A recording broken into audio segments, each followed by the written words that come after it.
국회 국정감사 마지막 날인 오늘 식품의약품안전처 등을 대상으로 하는 보건복지위원회의 종합감사가 있었습니다.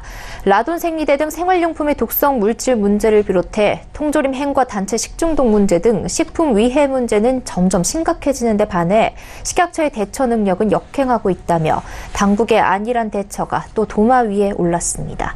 고현정 기자입니다. 식품의약품안전처의 느린 행정처분이 오늘 국회 종합감사에서 재차 지적됐습니다.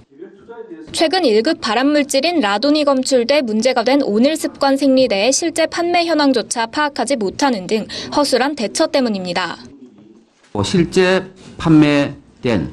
시중에 판매된 건 잘 파악이 안 되고 있습니다. 식약처가 취할 수 있는 조치 없나요?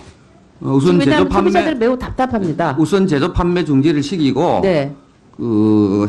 강제 해수 절차에 들어가기 위해서는 수사 결과가 나와야 되기 때문에 그 부분은 지금 수사를 하고 있습니다. 일단 수사 결과가 나올 때까지 그러면 소비자들은 지금 이런 호소까지 있는 상황인데 아무런 조치를 식약처가 할 수 없다는 겁니까? 남 의원은 또 허가받지 않은 원재료를 사용하면서 오늘 습관이 과장 광고를 하고 있던 것조차 기존 제도로는 파악하지 못하고 있었다며 대책을 강구했습니다. 식약처의 안일한 대처 문제도 제기됐습니다. 학교 급식으로 나온 초코케이크 식중독 사건과 통조림 햄에서 나온 세균 등 식품 안전 문제가 매년 심각해짐에도 행정처분 조치가 적은 데다 있더라도 솜방망이 수준이라는 겁니다.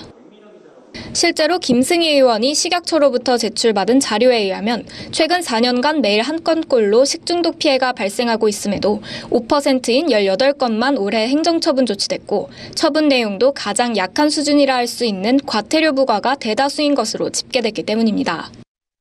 당국이 행정처분 결정을 내리기까지 평균 50일, 최대 243일이 걸리는 동안 소비자들은 결국 식품안전나라 등 포털을 직접 확인하는 등 자구책에 기댈 수밖에 없다는 우려가 나옵니다.